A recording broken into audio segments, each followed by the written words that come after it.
Olá, bem-vindo, sou Haroldo Maranhão, esse é o meu canal pessoal e pastoral, em que eu trato alguns temas que eu considero que eu posso contribuir com quem Deus me dê a graça de conversar. Então eu falo aqui bastante de escatologia dos últimos dias e esse vídeo ele tem esse contexto também, mas eu também falo de pessoas que podem passar pela crise do casamento, pela tragédia do divórcio.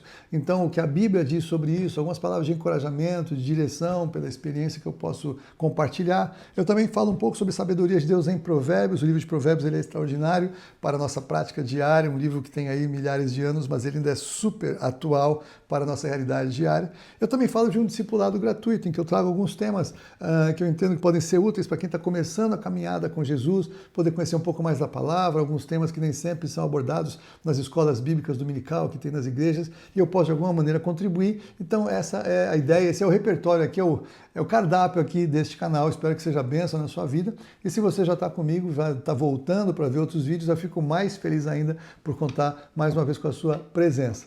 Esse vídeo eu quero falar alguma coisa que para mim é muito importante, porque é sobre os últimos dias, claro que sim, sobre essa janela, nós estamos no finalzinho, né, com algumas coisas acontecendo. Eu vou falar um pouquinho do que está acontecendo, que eu já percebo que estamos nos últimos dias, mas principalmente porque há, eu creio, um certo engano das pessoas que creem que o evangelho precisa ser pregado para todas as etnias, todas as nações, para que venha o arrebatamento. Não tem nada a ver com o arrebatamento, a pregação alcançar todas as etnias, todas as nações, e é isso que eu quero tratar agora com vocês. Por que eu quero tratar isso com vocês? Eu gravei um vídeo aí, que talvez já esteja até, acho que já está, subiu acho que a semana passada, falando dos últimos dias, falando do filme do Spielberg, falando de todo esse movimento do pessoal lá do governo americano, divulgando coisas sobre ETs e extraterrestres.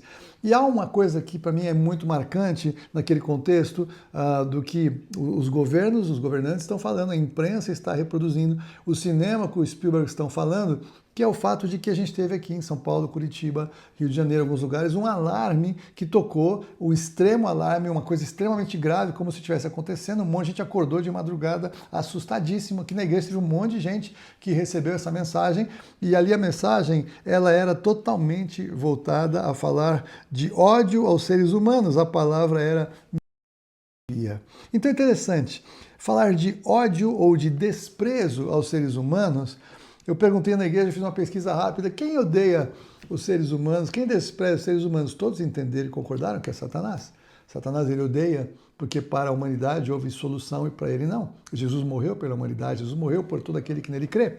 E este impacto ele foi muito marcante, por quê? Porque eu coloco exatamente, mesmo que o hacker tenha tido, sei lá, alguma intenção de protesto, qualquer coisa que seja, ele foi inspirado, eu creio, essa é a minha impressão, a falar algo que talvez não seja nem o que ele pensa, mas de que há um ódio à humanidade, há um desprezo à humanidade. Então essa não é só uma mensagem de protesto humano natural, mesmo que ele tenha aí alguma raiva das pessoas, que podem ter ferido, magoado, enfim. Todas essas histórias sempre têm um fundo, e aí eu não estou aqui nem para julgar nada, eu estou aqui para entender ou analisar a mensagem em si. Ela veio das trevas. É Satanás que está percebendo, chegando o fim do tempo dele, então ele está querendo justamente dominar a humanidade. E esse tipo de mensagem, ela pode parecer um acidente de percurso, mas se você coloca dentro do contexto profético, ela é mais um ingrediente que está aí claramente disposto, né, para quem tem ouvidos para ouvir e para quem tem olhos para enxergar. Há outro aspecto também muito importante. Nesta época em que nós temos tanta confusão acontecendo, mentira misturada com a verdade, a questão é como nós podemos fazer para saber o que é verdade e o que é mentira, o que é real e o que é engano. E nós estamos chegando na época em que você já sabe que os vídeos, daqui a pouco as pessoas não vão mais saber se o vídeo é real ou não, se é uma pessoa ou não. Ali você vai ver uma pessoa conhecida falando uma coisa que não tem nada a ver com o que ela costuma fazer, e você não vai mais saber se é ela ou não. Então, o que nós precisamos fazer, o que eu creio, o que eu faço pode ser a coisa mais absurda que apareça aí para as pessoas, e se eu encontro base bíblica para entender que aquilo está de acordo com a palavra de Deus, eu aceito. E pode vir a coisa mais racional, lógica e bem fundamentada, vinda por cientistas, vinda por físicos, gente séria e que contraria a palavra de Deus, eu rejeito. Então, para mim, a verdade e a mentira eu pauto pela Bíblia, que é a verdade, porque é a palavra de Deus, porque o Deus da verdade, o Deus que é a própria manifestação da verdade, a fonte da verdade, que não mente. Então ele é aquele que vai nos dar segurança para os dias em que vivemos. E por isso que para mim é muito importante falar sobre este essa confusão sutil aqui de que precisamos pregar o evangelho para todos para que venha o arrebatamento, não é isso o que a Bíblia diz, qualquer que seja a sua posição de arrebatamento, pré, mid, pós, pouco importa, não é isso que a Bíblia diz. E vamos então para o texto comigo aqui, por favor, abra a sua Bíblia. Eu quero começar dizendo primeiro que os discípulos de Jesus começaram a pregar o evangelho por todo o mundo. Naquela região que hoje é conhecida como a Janela 1040, que é um dos lugares menos alcançados pelo Evangelho, que nós oramos muito aqui como igreja, às 10h02, estamos juntos aí com o foco de oração naquela região, aquela região ela foi coberta desde o seu início pela pregação dos próprios apóstolos de Jesus, quando eles saíram a partir de Pentecostes, saíram para Jerusalém, Judéia, Samaria e aos confins da terra. O epicentro de Jerusalém, eles cobriram, eles chegaram ali no sul da Europa, no norte ali da África, no sul da Ásia, ali que tem hoje lugares menos alcançados, eles já pregaram o evangelho naqueles lugares. Então não é pregar para todas as pessoas, mas para todas as nações. É esta a figura, tradução perfeita de nações, nações étnicas, que não precisam ser necessariamente nações geográficas. Então eles ali naquele miolo já ouviram e já rejeitaram, o evangelho expandiu para a Europa, tivemos os grandes avivamentos de Gales, o avivamento da Inglaterra, nós já tivemos avivamentos em outros lugares, e os avivamentos já vieram, o evangelho foi pregado, o evangelho esfriou.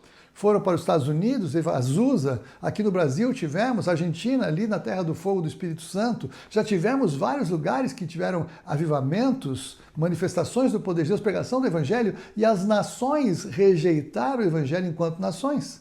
Todas as nações, eu creio até hoje, já rejeitaram. O Brasil e os Estados Unidos, os últimos grandes países evangélicos, em larga escala, eles também já estão tomando caminhos contrários ao que o Evangelho poderia transformar. Somos aí milhões de evangélicos no Brasil e não fazemos diferença espiritual nenhuma na proporção que dizem que nós somos evangélicos dentro aqui de 210 milhões de brasileiros. Então, veja, o evangelho já foi pregado em muitos lugares, já foi rejeitado em muitos lugares, mas é claro, hoje existem aí milhões, centenas de milhões de pessoas que não ouviram evangelho, Janela 1040, 2 bilhões de pessoas, talvez nunca ouviram evangelho de uma maneira formal, registrada pelas agências missionárias, pelas igrejas e ministérios. Não sabemos o que está acontecendo lá dentro, é isso que eu quero falar com você. Mas então não é que tem que agora pregar para todo mundo para que venha o arrebatamento.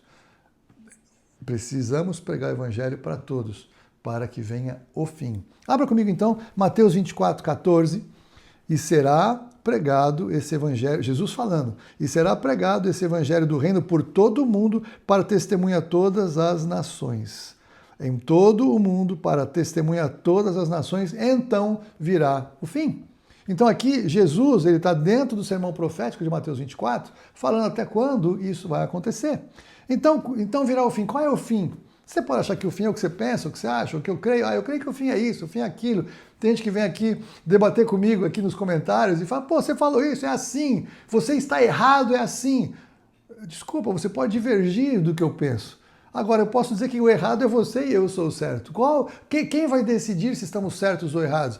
O fundamento da palavra, os textos que nós podemos fundamentar nossas divergências. Isso é saudável se nós queremos nos curvar à palavra. Se a gente quer ganhar a briga no grito, é diferente. E eu creio que esta questão, para o fim, ela tem esse contexto. Por quê? Porque a Bíblia diz quando será o fim.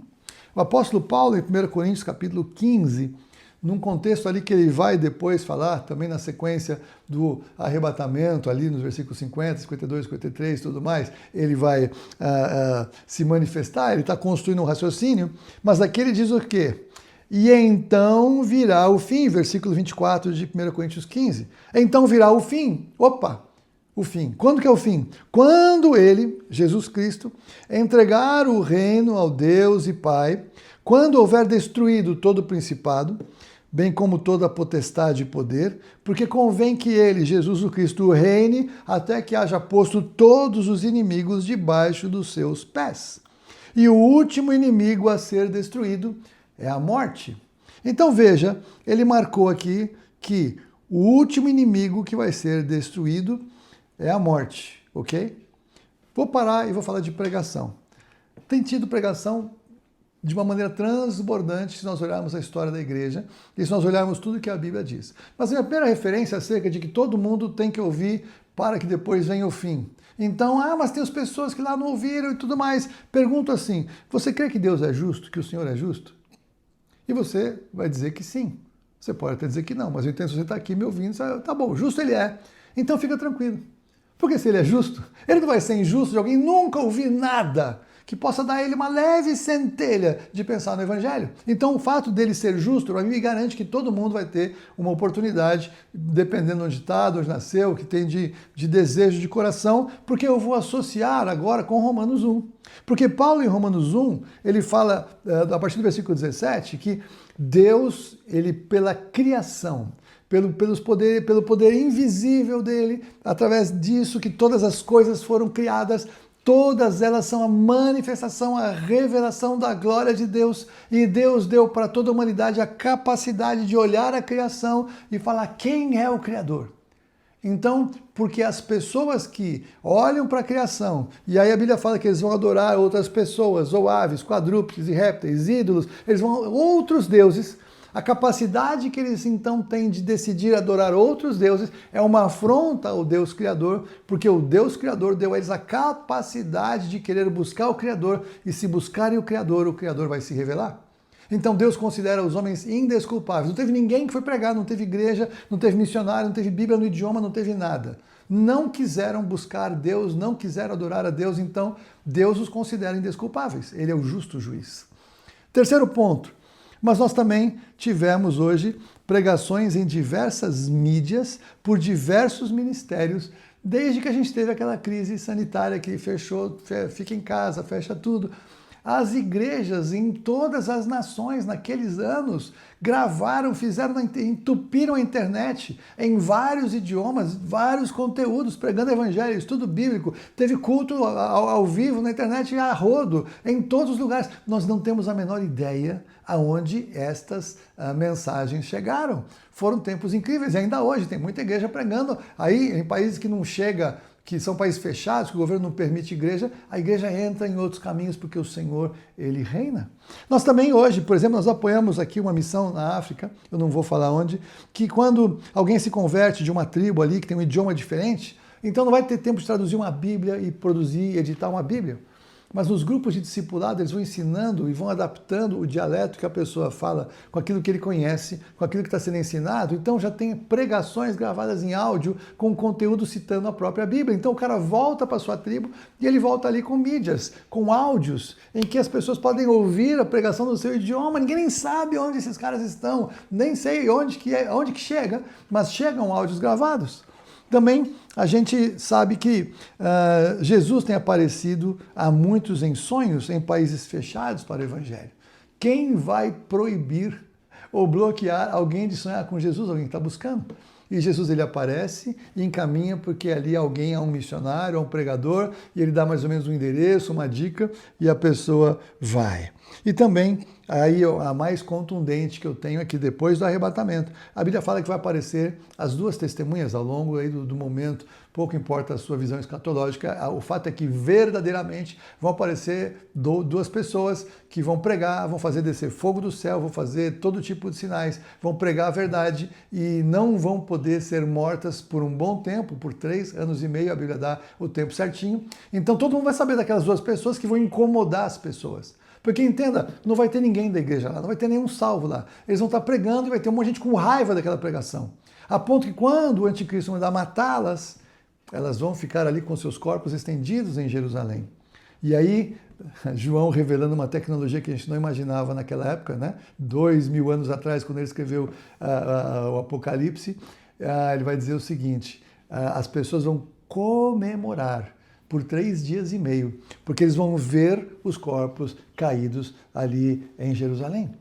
Como seria possível, 2000 anos atrás, as pessoas do mundo todo celebrarem a morte vendo os corpos caídos? Se não fosse pela tecnologia da internet, da TV via satélite e de tudo mais. Vão trocar presentes celebrando e vão saber o que elas falaram. E aí o que vai acontecer? Elas subitamente vão ressuscitar, vão se levantar e as pessoas vão ficar apavoradas e vão ser arrebatadas ao Senhor e vão embora. Você já imaginou algo assim? Como essas pessoas vão dizer que não sabiam, que não ouviram nada? Então eu creio que aqui cumpre-se o fato de que todos verão. Mas ainda assim, nós não temos mais a menor ideia, nem o controle sobre os lugares onde o Evangelho já chegou ou não chegou. O fato é que muitas nações remotas já podem ter ouvido sobre Jesus e nós não sabemos porque não temos estatística. Mas veja, voltando então para então virar o fim. O fim virá, então, nós vimos, quando o último inimigo for destruído. O último inimigo a ser destruído é a morte. Quando a morte será destruída? Primeiro, a morte, você veja, não é só uma fatalidade ou quando separa a alma e o espírito do corpo físico. A morte é uma entidade, a morte é um ser. Em alguns lugares, a parte no grego fala que é o Thanatos, é o cara da foice.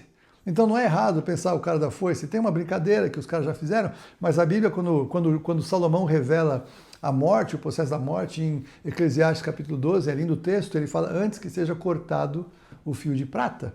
Então, de alguma maneira, a morte corta alguma coisa que conecta a alma ao corpo físico. Eu não vou entrar em discussões metafísicas, não é a minha especialidade, mas o fato é que, de alguma maneira, a Bíblia fala que antes que seja cortado o fio de prata, que o cântaro de ouro ele vai ser quebrado junto à fonte. É uma figura poética, tem algumas coisas que Deus usa, que ele sabe, que ele revela, usa por figura, o fato é que vai ser cortado. Então é uma entidade que corta. E a questão é que quando vai ser, então, a morte destruída? Eu vou dizer para você, a morte vai ser vencida depois de Satanás, depois do anticristo e depois do falso profeta. Tá bom para você ou não? Depois do milênio, no fim do milênio. Então eu creio que são 7 milênios, 6 da história da humanidade até agora, e aí Jesus vai reinar por 1000 anos. A Bíblia diz isso com clareza. Você pode colocar o milênio em qualquer lugar que seja, mas existe o reino de 1000 anos de Jesus presencial na terra, depois da grande tribulação. Então veja, o texto é aqui em Apocalipse e olha só. Tá aqui. Apocalipse capítulo 20, Jesus agora. Versículo 7. Quando, porém, se completarem os 1000 anos, Satanás será solto da sua prisão e sairá a seduzir as nações que há nos 4 cantos da terra, Gog e Magog, a fim de reuni-las para a peleja. Ele ainda vai tentar uma última rebelião depois do milênio, e o pessoal vai querer, ele fica preso pelos 1000 anos, diz a Bíblia, e o número dessas é como a areia do mar. Marcharam então pela superfície da terra, sitiaram o acampamento dos santos e a cidade querida, desceu, porém, fogo do céu e as consumiu. O diabo, o sedutor deles, foi lançado para dentro do lago de fogo e enxofre, onde já se encontram não só a besta, como também o falso profeta, e serão atormentados de dia e de noite pelos séculos dos séculos. Seguindo na leitura, então, versículo 11, viu um grande trono branco, e aquele que nele se assenta, de cuja presença fugiram a terra e o céu, e não se achou lugar para eles. Vi também os mortos, os grandes e os pequenos, postos em pé diante do trono. Então se abriram livros, ainda outro livro, o livro da vida foi aberto, e os mortos foram julgados segundo as suas obras, conforme o que se achava escrito nos livros. Deu o mar os mortos que nele estavam, a morte e o além entregaram os mortos que neles havia, e foram julgados um por um segundo as suas obras. Esse é o pior julgamento que tem. A Bíblia diz que quem crê em Jesus não é julgado. O que não crê já está julgado porquanto não crê no nome do unigênito Filho de Deus. Quem não tem Jesus vai ser julgado pelas suas obras. E pode ser a melhor pessoa que fez mais caridade, doou tudo para os pobres, ajudou pessoas, fez o bem, descobriu cura para a humanidade, fez tudo. As melhores obras, segundo a palavra de Deus, dizem Isaías, para Deus são como trapo de imundície.